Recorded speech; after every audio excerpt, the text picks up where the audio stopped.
before the meeting. Robert called it, lost the coin toss. Adam elected to go second, so Robert will be speaking first. He's going to have approximately 30 minutes or so after he's done speaking. Hold all your questions until he's ready to answer questions.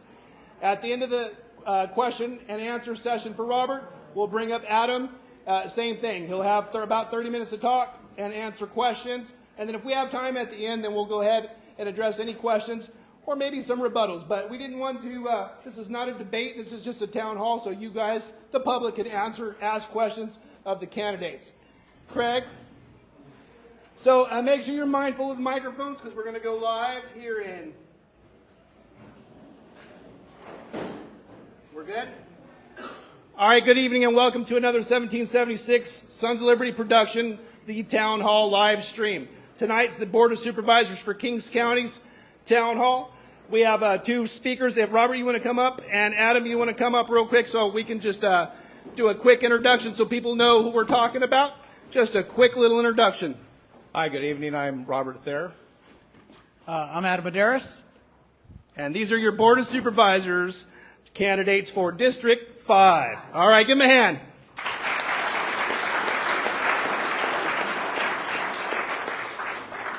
You know, I'd hug him, but he always looks so good. He just always dresses so nice. He always makes me look bad. You're supposed to represent. I'm sorry, man. I'll give you my jacket, Adam. Don't worry about that. It's a little sweaty. It's warm in here, but we'll make do. All right, Robert, without further ado, go ahead and talk to the people. All right. Does this microphone come off? Can I It is on. It comes off, yes. Let me get my life organized here for a second, folks. And Are you going to drop the water bottle again and have it land up? thank you for that reminder, Brad. That was for my next magic trick. Let's try to win the coin toss next time. Well, it's good to see everybody. If you've been here to 1776 prior to the primary and then during the debate, you're probably going to hear a lot of repeating of what I talked about then. It's just my passion. It's the reasons that I'm running for office, the reasons that I think that I should be running for office, and just kind of the positions that I hold, of what my platform is, what my commitment is, kind of a little bit about my life story. So without further ado, as I introduce myself, my name is Robert Thayer. I'm a candidate for the District 5 seat on the Kings County Board of Supervisors. If the district is really the northeastern section of Kings County. It's one of 5 districts in the county. If you're not familiar with the overlaying government structure of California counties, there's 58 counties in the state. Most of the counties have 5 elected board members, and those are the highest elected officials that govern the day-to-day business in the county. And it's important that these people who are committed to these positions are committed to their communities, and in my opinion, can enter into these positions with a commitment to public service and an expertise and a knowledge of how to do it.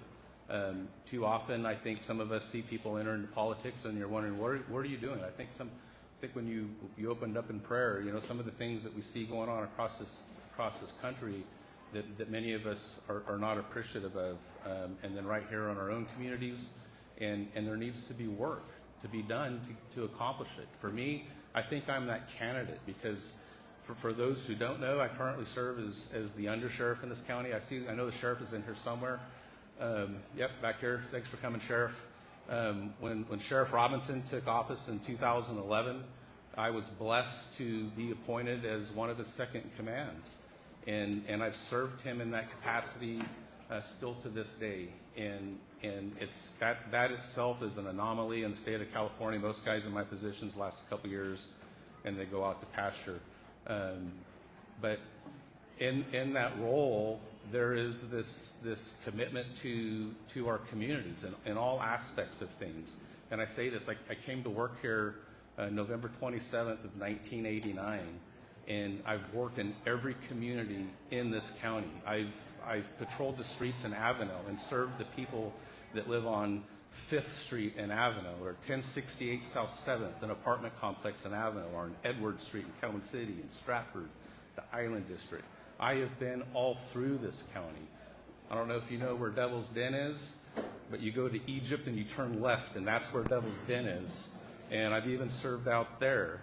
And having been in the service mode for an entire career, you get to know people and you get to know families. And when you're inside their homes and you see poverty-stricken families, you see the folks in Kettleman City that don't even have a grocery store to buy fresh fruit. And then when you're dealing with them in the victim realm, you know, it sparks a passion to serve, and you see how complicated our communities are. And so I've been committed to doing that now for 35 years. And I'm running because I believe that I have a skill set to really effectuate positive change in this county and in this community. It's a very unique opportunity. As far as I know, if I earn this position from the voters, I would be the first elected Board of Supervisor that has ever worked an entire career for the county and then became one of the elected officials that have the oversight of it. And so what that means is, like, I have the keys to the closet. I know all the combinations, and I know how our county government runs. When I close my eyes at night, it's running through my brain. And so that is the uniqueness that the voter gets to choose when they choose whether it's me that they want to represent them or if it's Adam that they want to represent him. And I think from my standpoint, that's just a little special for the comfort of mind of the knowledge of what a voter has. And I would say this: I know that the sheriff is the elected official in our office, but if you're pleased with what our office has provided in this community, you know, hello, I've stood beside him while this happened and have been on this ride. The jails that we have, was one of the first assignments was to get lease revenue bonds to build an AB 900 Phase 2 or jail. And I think it was a $33 million project that added 252 beds of bed space to this community.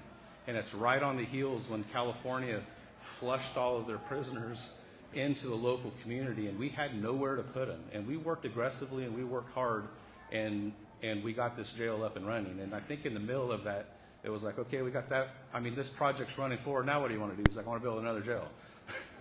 So we did it again.